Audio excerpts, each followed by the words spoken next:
नमस्कार। स्वागत करता हूं आप सभी का अपने YouTube चैनल शुभम पांडे गगन पर। आज का जो टॉपिक है वो क्लास 10th के लिए काफ़ी इम्पॉर्टेंट है, क्लास 8th के लिए इम्पॉर्टेंट है। इसके अलावा जितने भी कॉम्पिटिटिव एग्ज़ाम हैं सबके लिए ये चैप्टर बहुत ही ज़्यादा इम्पॉर्टेंट है और सबसे इंटरेस्टिंग चैप्टर में से एक है। ये क्लास 10th के भूगोल का पहला चैप्टर है। इनके अलावा ये सारे कंपटीशन में इस चैप्टर से क्वेश्चन पूछे ही जाते हैं और ये ईवीएस पढ़ने वालों के लिए तो खासकर ज़रूरी है। इसके अलावा अगर आप टीचर की वैकेंसी के लिए तैयारी कर रहे हैं, यानी टेट या सुपर टेट की कोचिंग करना चाहते हैं या उसके बारे में क्वेश्चन की सीरीज़ देख रहे हैं, तो उसमें ये चैप्टर आपके लिए काफ़ी लाभदायक होने वाला है। आज का जो हमारा टॉपिक है वो बहुत इंटरेस्टिंग है, आपको समझ में ज़्यादा आने वाला है और इसमें आप कहीं ना कहीं इसको कभी न कभी पहले क्लास में पढ़ चुके हैं। आइए बात करते हैं आज के टॉपिक की, रिसोर्सेज एंड डेवलपमेंट, यानी संसाधन और विकास। अब चैप्टर का नाम है रिसोर्सेज से शुरू करते हैं, रिसोर्सेज एंड डेवलपमेंट। तो रिसोर्सेज से ही शुरुआत करते हैं। रिसोर्सेज होते क्या हैं, व्हाट इज़ द रिसोर्सेज। आप रिसोर्सेज के बारे में क्या नहीं, संसाधन क्या होते हैं। इस संसार में जितनी भी चीज़ें उपस्थित हैं टेक्निकली रूप से या उन्हें किसी भी रूप से जिन्हें हम सुटेबल प्राप्त कर सकते हैं और वो हमारी यूज में आ जाती हैं, यानी हमारी आवश्यकता की पूर्ति करने वाली वो सभी वस्तुएं जिन्हें हम आसानी से टेक्निकली रूप से प्राप्त कर सकते हैं, वो सारी की सारी क्या कहलाती हैं, रिसोर्सेज यानी संसाधन कहलाती हैं। जैसे मैंने डिफिनेशन लिखी है, everything available in the environment which can be used to satisfy our needs provided it is technically accessible and economy feasible and culturally acceptable can be termed as the resources। इसमें आप तीन word देख रहे हैं जो इस definition की सबसे इंपॉर्टेंट चीज़ है। क्या, टेक्नोलॉजिकल एसेसेबल, मतलब जिन्हें हम यांत्रिक रूप से यानी टेक्नोलॉजी के दम पे प्राप्त कर सकते हैं। दूसरा इकोनॉमिकल फिजिबल, यानी वो इतनी महंगी ही ना हो कि हम उसे ले ही ना पाएँ, यानी हम उसे अफोर्ड कर सकते हैं। एंड तीसरा कल्चरली एक्सेप्टेबल, यानी ऐसी चीज़ ना हो जिसे समाज स्वीकार ही ना करे, यानी जो चीज़ें समाज के लिए स्वीकार की योग्य हो, टेक्निकली प्राप्त करने में वो से हम प्राप्त कर सकें और इकोनॉमिकली रूप से भी प्राप्त कर सकें, या उन्हें इनसे कोई हमें फेजिबल तो कोई बेनिफिट भी मिले इकोनॉमिकली, वो चीज़ें क्या कहलाती हैं, रिसोर्सेस कहलाती हैं, यानी संसाधन कहलाती हैं। तो ये हो गई संसाधन की डिफिनेशन। ये फिगर आपके एनसीईआरटी में दिया गया होगा और ये फिगर ही आपको इस पूरी डिफिनेशन को और रिसोर्स को अच्छी तरीके से समझाने के लिए पर्याप्त है। इसका मतलब है कि लिखा आप सबसे ऊपर देख सकते हैं, यहाँ लिखा है नेचर, यहाँ पे लिखा है टेक्नोलॉजी और यहाँ पे लिखा है इंस्टीट्यूशन, बीच में लिखा है ह्यूमन। यानी अगर आदमी या कोई मनुष्य ह्यूमन, मतलब अगर वो टेक्नोलॉजी का यूज करेगा नेचर के ऊपर, यानी अगर कोई ह्यूमन टेक्नोलॉजी का यूज करके नेचर के साथ और इंस्टीट्यूशन बनाता है, सपोज दैट हम जैसे अब एग्जांपल इसका पहले मैंने देना मैं आपको भूल गया, जैसे suppose that water, soil, solar energy, ठीक है, एनर्जी, मिनरल्स, ठीक है, ये सब जो चीज़ें होती हैं ये सारी की सारी क्या हैं, हमारी रिसोर्सेज हैं। सपोज दैट एक हमने क्या किया, हमने यूज किया इनमें से एक, सपोज दैट हमने मिट्टी का यूज कर लिया, हमने मिट्टी का यूज किया, मिट्टी का प्रयोग करके हमने क्या टेक्नोलॉजी के दम पे उसके ब्रिक्स बनाए। ब्रिक्स मतलब पता है ना आपको, वो ईंट बनाए हमने और उस ईंट से हमने इंस्टीट्यूशन मतलब घर बना दिया। तो हमने रिसोर्सेज का प्रयोग करके क्या किया, इसको तब ये पूरा प्रोसेस कंप्लीट किया। ठीक है यहाँ पे कि अगर ह्यूमन टेक्नोलॉजी के दम पे नेचर पे अप्लाई करता है टेक्नोलॉजी और इंस्टीट्यूशन बनाता है, यानी यही डिफिनेशन किसकी है, रिसोर्सेज की। यानी वे चीज़ें जो नेचर में हो लेकिन टेक्नोलॉजी को लगाने पर हमको उसका रिफंड मिलता है, यानी फल प्राप्त होती चीज़ें, वो कहलाती हैं रिसोर्सेज। अब आते हैं रिसोर्सेज तो कितने टाइप्स के होते हैं। दूसरा सबसे इंपॉर्टेंट चीज़ ये होगा ना कि रिसोर्सेज कितने टाइप्स के होते हैं। तो रिसोर्सेज कई टाइप्स के होते हैं, मतलब उत्पत्ति के आधार पर, पॉसिबिलिटी के आधार पर, स्वामित्व के आधार पर, एग्जिबिलिटी के आधार पर, हर आधार पर अलग रूप से बांटा गया है। मैंने यहाँ कुछ मुख्य चीज़ें लिख दी हैं, जैसे पहला होती है नेचुरल रिसोर्सेज, दूसरा ह्यूमन रिसोर्सेज। अब नेचुरल रिसोर्स क्या होती है, प्राकृतिक चीज़, यानी जो चीज़ें हमें प्रकृति से प्रदत्त होती हैं और हमारे काम आती हैं वो सारी क्या होती हैं, प्राकृतिक रिसोर्स है, नेचुरल रिसोर्सेज होते हैं। जैसे हमने कहा वाटर क्या है, हमको धरती से ही मिलता है, प्रकृति से मिलता है। हमने कहा एयर, ठीक है, तो ये सब चीज़ें क्या हो गई, ये हो गए प्राकृतिक रिसोर्सेज, ठीक है। अब हमने कहा ह्यूमन रिसोर्स क्या होते हैं। सपोज दैट मैं वीडियो रिकॉर्ड कर रहा हूँ किसी कैमरे से या फ़ोन से, तो ये जो कैमरा था या फ़ोन था, ये प्रकृति ने हमको नहीं दिया था, ये हमने अपनी बुद्धिमत्ता यानी अपने टेक्नोलॉजी के दम पे हमने इसको बनाया, लेकिन ये हमारी आवश्यकताओं की पूर्ति तो कर रहे हैं ना, तो ये भी क्या हुआ, एक रिसोर्सेज हुआ। तो जो मानवीय रिसोर्सेज हुए रिसोर्सेज यानी मानवीय संसाधन वे संसाधन होते हैं जो मनुष्यों के द्वारा बनाए जाते हैं, ठीक है। आपको क्लियर हो गया होगा कि human resources is that resources which made by humans, ठीक है। एंड प्राकृतिक कौन से होते हैं, natural resources is that resources which is given by या अडॉप्टेड बाय नेचर, ठीक है। तो ये हो गया। अच्छा, अब प्राकृतिक रिसोर्सेज पढ़ते हैं पहले। तो प्राकृतिक रिसोर्सेज के भी 2 टाइप्स होते हैं। पहला रीन्यूएबल और नॉन रीन्यूएबल। इसका मतलब क्या होता है, नवीकरण अनवीकरण। मतलब जो चीज़ें हम पुनः प्राप्त कर लें वो नवीकरण, और जो चीज़ें हम पुनः प्राप्त ना कर पाए, मतलब एक बार जैसे हम आइसक्रीम लेकर आते हैं, ठीक है, हम आइसक्रीम का डिब्बी लेकर आते हैं, ये जो डिब्बा होता है ना पूरा, उसका लेकर आते हैं ना आइसक्रीम, और हम उसको पूरा खा लेते हैं, तो क्या तुरंत उसमें से फिर से नई आइसक्रीम निकल आएगी? नहीं हो सकता। तो ये क्या हो गया, अनवीकरण, मतलब उसे पुनः प्राप्त नहीं कर सकते। लेकिन सपोज दैट हम नल से पानी लेकर आते हैं और 10 मिनट बाद नल में फिर पानी आ जाएगा, पानी तो रहेगा ही क्योंकि अर्थ से निकल रहा है, तो वो क्या पुनः प्राप्त कर सकते हैं। तो वो चीज़ें क्या हो गई, नवीकरण। अब नवीकरण भी 2 प्रकार के होंगे। कौन कौन सा, पहला कंटिन्यूअस, जिन्हें लगातार प्राप्त करते हैं, मतलब जब मन करे तब जाओ ले आओ, ठीक है। जैसे हम सांस ले रहे हैं, 10 मिनट बाद क्या हवा खत्म हो जाएगी संसार से? नहीं खत्म होगी, उसे जब चाहें तब प्राकृत, कंटिन्यूअस यानी सतत प्रक्रिया चल रही है, तो इसे कहेंगे सतत, ठीक है। और दूसरा होता है बायोलॉजिकल यानी जैविक चीज़ें होती हैं। अच्छा, कॉन्टीन्यूअस, अब जो बायोलॉजिकल जो होती हैं जैविक।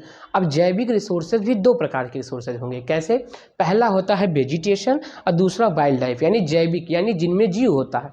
तो जैविक चीज़ें 2 होती हैं, जैसे प्लांट में जीव होता है और जानवरों में भी जीव होता है।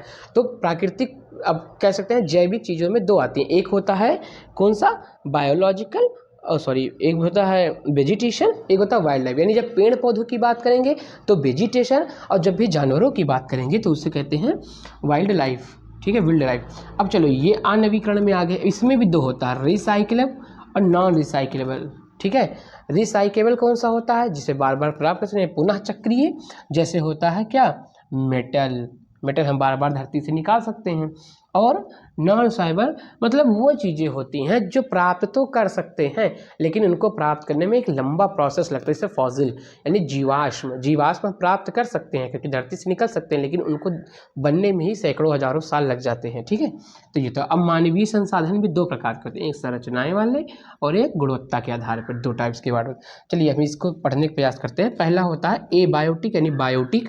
These are obtained from biosphere.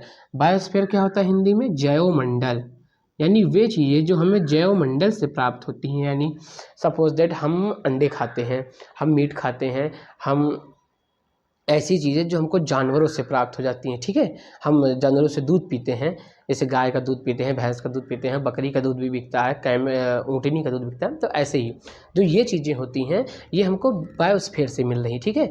या हमको ऐसी चीज़, जैसे हम सपोज हम बैलगाड़ी से चल रहे हैं, बैलगाड़ी से या मोटरसाइकिल से चल रहे हैं, तो मोटरसाइकिल तो अलग चीज़ हो गया। मैं यहाँ जैविक से, क्योंकि जीवन की बात कर रहा हूँ ना, बायोटिक।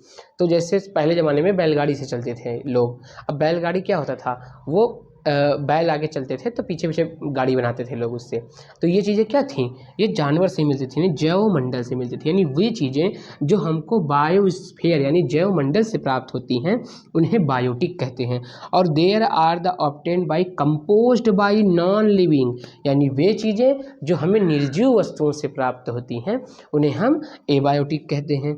दूसरा कि विच कैन बी रीन्यूड और रिप्रोड्यूस, वे चीज़ें जिन्हें हम बाद में नया ले सकते हैं या रिप्रोड्यूस कर सकते हैं उन्हें क्या कहते हैं, रीन्यूएबल। यानी जैसे वाटर और forest, which are reproduce can't reproduce और टाइम टेकन, जिसे क्या बोलते हैं अभी बताया था मैंने, जीवाश्म, नॉन रिसाइकेबल, ठीक है। तो ये चीज़ें होती हैं। ऐसा अभी इसके आधार पर अभी इतना हमने केवल पढ़ा कि संसाधन क्या होते हैं, संसाधन कितने टाइप्स के होते हैं। सॉरी, अब एक बार फिर से क्विक रिवीजन करते हैं कि रिसोर्सेज 2 टाइप के होते हैं, नेचुरल, ह्यूमन नेचुरल फिर 2 टाइप्स के होते हैं, रीन्यूएबल, नॉन रीन्यूएबल। अच्छा, रीन्यूएबल भी 2 प्रकार के होते हैं, कॉन्टीन्यूअस और बायोलॉजिकल। फिर बायोलॉजिकल के 2 टाइप्स कौन से थे, वेजिटेशन और wild life. Non renewable 2 types के, रिसाइकेबल और नॉन रिसाइकेबल। ह्यूमन भी 2 टाइप के होते, स्ट्रक्चर्स और क्वालिटी एंड क्वांटिटी। अब हम आगे जो पढ़ेंगे उनमें हम कहेंगे स्वामित्व के आधार पर, यानी किसी का किस पे जैसे किस पे किसी चीज़ का किसका हक है। रिसोर्सेज क्या होते हैं, यानी वे चीज़ें जो किसी स्पेशल पर्सन के होते हैं, यानी जैसे मेरी चीज़ें हैं जिन्हें मैं यूज करता हूँ। ऐसा तो है नहीं कि पूरा समाज उसे यूज कर सकता। Suppose that this is my phone and इसे मैं केवल मैं यूज करूँगा। जैसे आपके घर के, आपकी प्रॉपर्टी, आपका घर, इसे आप यूज करते हैं। ये नहीं कि सारा मोहल्ला आके आपका यूज करेगा, सारी सिटी आपका घर आके यूज करेगी, ऐसा नहीं हो सकता। यानी केवल आपका, यानी प्राइवेट। सीधे सीधे इसको क्या बोलते हैं हम, प्राइवेट। यानी वे चीज़ें जो आपकी प्राइवेट हैं उसे व्यक्तिगत रिसोर्सेज कहते हैं, ठीक है, जिसे हमने अपने आप बनाया है, अपने लिए बनाया है। दूसरा सामुदायिक क्या होता है, वे चीज़ें जो कैसे आपका एक suppose you are living in a society और आपका एक स्पेशल प्लेग्राउंड होता है जिसमें सोसाइटी के सारे बच्चे जाके खेलते हैं। जैसे किसी टाउन में एक मैदान बना दिया गया, एक वाटर पार्क बना दिया गया जिसमें उस के सभी लोग जाके वहाँ पे नहा रहे हैं, या स्विमिंग पूल बना दिया गया सोशल, जहाँ उस मोहल्ले के, उस गांव के सारे लोग वो चीज़ यूज कर रहे हैं, तालाब। तो उसे क्या कहेंगे, सामुदायिक। यानी जैसे लिखा भी है पार्क, पिकनिक एरिया, जिसपे हर एरिया कोई भी जा सकता है वहाँ का आसपास का। तीसरा होता है राष्ट्रीय, यानी वे चीज़ें जो गवर्नमेंट द्वारा बनाई गई हैं जिन्हें देश में रहने वाला हर एक नागरिक प्रयोग कर सकता है, ठीक है। जैसे जो भी चीज़ें, जैसे सपोज दैट आपके यहाँ बना होगा bus station, train station, airport, ये चीज़ें सरकार ने बनाई है। ऐसा तो है ना केवल ऐसा अगर सपोज दैट यूपी में कोई, जैसे यूपी में सपोज अमौसी में बना है एयरपोर्ट, तो ऐसा तो है नहीं केवल लखनऊ वाले जा सकते हैं, पूरे इंडिया से कोई भी यूज कर सकता, इनफैक्ट वर्ल्ड का भी यूज कर सकता है। लेकिन जैसे राष्ट्रीय तो जो भारत सरकार द्वारा बनाई गई है, भारत के लोग आराम से यूज कर सकते हैं, उसे कहते हैं राष्ट्रीय, यानी नेशनल रिसोर्सेज। अगला है इंटरनेशनल रिसोर्सेज, यानी वे चीज़ें जो पूरे विश्व की हैं, जिससे पूरे विश्व का अधिकार है। जैसे ओशन होता है, उससे पूरे विश्व का अधिकार है। कुछ जगह ऐसी हैं जिन पे पूरे विश्व का अधिकार होता है, तो वहाँ उसको कोई भी यूज कर सकता है, तो उससे होता है अंतर्राष्ट्रीय रिसोर्सेज, ठीक है। ये होगा क्लियर। फिर विकास के आधार पर कितने प्रकार के होते हैं रिसोर्सेज, तो 4 प्रकार के, संभावी, विकसित, भंडार और संचित। एक एक करके पढ़ते हैं। संभावी रिसोर्सेज क्या होते हैं, जो किसी जगह पर हैं मगर समुचित प्रयोग नहीं हो पा रहा है। जैसे राजस्थान में और थार मरुस्थल में आप चाहें तो सोलर एनर्जी का भरपूर प्रयोग कर सकते हैं। क्यों कर सकते हैं, क्योंकि पूरा खुला एरिया है, सूरज एनर्जी अच्छे से आप एब्जॉर्ब कर सकते हैं, मगर नहीं कर पा रहे हैं क्योंकि हम टेक्निकली रूप से इतने मजबूत है ही नहीं कि हम वहाँ जाके कर लें, ये हम कर नहीं पा रहे हैं, ठीक है। तो ये क्या हो जाएगा, ये हो गया संभावी। विकसित क्या होता है, जिनके बारे में हम अच्छे से पता लगा चुके हैं कि कहाँ कितने पाए जाते हैं, कितना यूज करेंगे, कैसे क्या होगा, वो सारी चीज़ें विकसित में आती हैं। जैसे खनिज पदार्थ, मिनरल्स, कहाँ कितना कोयला निकलेगा, कहाँ कितने पेट्रोलियम निकलेंगे, वो चीज़ें हो गई जिनका सर्वेक्षण एवं गुणवत्ता की मात्रा का पता लगाया गया है, वो चीज़ें क्या होती हैं, विकसित होती हैं। भंडार क्या होता है, जैसे मैंने एग्जाम्पल यहाँ लिखा है, लेता हूँ H2O यानी जल।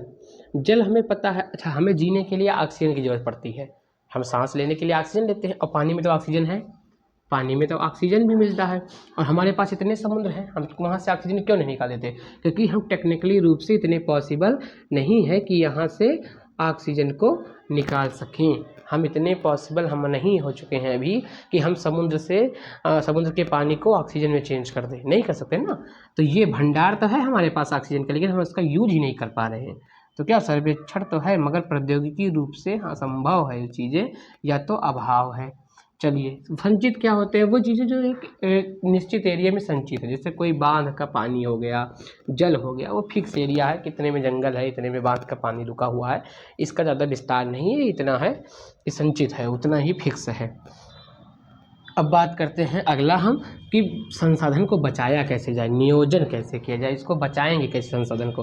संसाधनों की पहचान करना और उनकी उपस्थिति का पता लगाना, यानी भारत में अभी कहाँ कहाँ पर, हम अपने देश की बात करें, अभी कहाँ कहाँ पर संसाधन है, पहले इसका पता लगाओ भाई साहब। पहले पता लगा लोगे तो आप वैसे निकाल लोगे वहाँ से। तो ये हो गया। दूसरा कि विकास योजनाएं लागू करना, यानी संसाधन को विकास कैसे करना है, उसके लिए प्रॉपरली आपको एक स्कीम तैयार करनी चाहिए, एक आपको तालिका बनानी चाहिए कि सपोज दैट ऐसे, जैसे यहाँ आयरन हो गया, यहाँ सिल्वर हो गया, पहले यहाँ पता लगाइए, फिर इसके विकास के लिए क्या करेंगे, इसके विकास के लिए क्या करेंगे, ये आप पूरा खाका तैयार करिए। उसके बाद प्रौद्योगिकी रूप से मजबूती, जैसे मैंने अभी इसका एग्जांपल लिया था कि ये पॉसिबल नहीं है, हमने राजस्थान में जाकर थर्मल में सोलर एनर्जी का पूरा प्लान लगाना हमारे लिए भी पॉसिबल ही नहीं है। तो ये चीज़ें क्या हैं, ये हमें टेक्निकली रूप से खुद को मजबूत करना पड़ेगा कि हम इन चीज़ों का प्रयोग कर सकें। चलिए भू संसाधन पढ़ते हैं। भू संसाधन क्या होता है, सीधे सीधे बात करते हैं भूमि की, यानी भूमि की ही अगर बात करें, ज़मीन की बात करें, वही हो गया भू संसाधन। भारत में 43% भू मैदान है जिन पे कृषि होती है, यानी भारत का पूरा जो एरिया है 3.2 लाख हेक्टेयर भूमि जो भी है, ये आपका एरिया ऐसा है जहाँ जिसमें से केवल 43% ऐसा है जो मैदानी है और जहाँ पर कृषि कर सकते हैं, बाकी नहीं है। 30% एरिया भारत का ऐसा है जहाँ पर्वत है या तो नदी है। अब यहाँ पे खेती तो हो ही नहीं सकती, पहाड़ी कृषि कर सकते हैं लेकिन ये इस योग्य नहीं है। जैसे माउंट एवरेस्ट पे जाके कौन खेती करेगा, कंचनजंगा पे जाके कौन करेगा, किटू गौड़ विनाशचंद पे कौन करेगा। तो 30% भूमि ऐसी है भारत की जो पर्वत है या तो नदी है। अगला क्या फैक्ट है कि 27% जो भारत की भूमि है वो पठारी भाग में है जहाँ जीवाश्म या फिर क्या पाया जाता है, मिनरल्स पाया जाता है, यानी ये मिनरल्स वाले एरिया, यहाँ पे खेती संभव नहीं है, यानी हमारी यूज की नहीं है। अगला आते हैं कि भू संरक्षण, यानी ज़मीन को बचाएंगे कैसे। तो हमें पता है कि वन रोपण, यानी ज़्यादा से ज़्यादा पेड़ लगाएं। जितना आप ज़मीन पे पेड़ लगाएंगे उतने ज़्यादा हमारा ज़मीन बचेगी, क्योंकि वो क्या पानी या किसी हर तरह से ज़मीन को बहने से, यानी क्या कहते हैं, मिट्टी को बहने से या मिट्टी को उड़ने में पकड़ के रखता है, क्योंकि उसकी जड़ें मजबूत होती हैं। चारागाहों का संरक्षण, हम कहते हैं जैसे जानवर चरने जाते हैं जब खेत में, तो जब घास को उखाड़ते हैं तो उस मिट्टी भी उखाड़ लेते हैं और मिट्टी इधर से उधर कर देते हैं, जिससे क्षरण हो जाता है, जिसको बचाने के लिए आप एक फिक्स जगह कर दीजिए कि यहीं पर जानवर चरेंगे। तो चारागाहों को प्रबंध करना चाहिए। उसके बाद पशुचारण, सेम वही चीज़। उसके बाद खनन नियंत्रण, आपको खनन नियंत्रण करना पड़ेगा। ये नहीं कि यहाँ पे मिनरल मिल गया तो इसके पास की 50 किलोमीटर का आप खोद डालो, नहीं, जहाँ मिला वहाँ खोदिए ना भाई साहब, पूरी ज़मीन क्यों ख़राब करें आप। अगला क्या होगा, बंजर भूमि का निस्तारण करो। आप पहले बताइए कि कौन सी भूमि बंजर है, कौन सी नहीं, वहाँ पे खेती करने लायक है कि नहीं, उसका नियंत्रण करिए कि कैसे उसको उपजाऊ बना सकते हैं। तो ये सब चीज़ें थी। अब आप पढ़ चुके हैं भू संसाधन क्या होता है, नियोजन, संसाधन का नियोजन क्या होता है, इसको भू संरक्षण रोकने के उपाय क्या हैं। तो ये था लेक्चर पूरा आपका रिसोर्सेज का। इसके आगे का जो टॉपिक है उसको मैं अलग वीडियो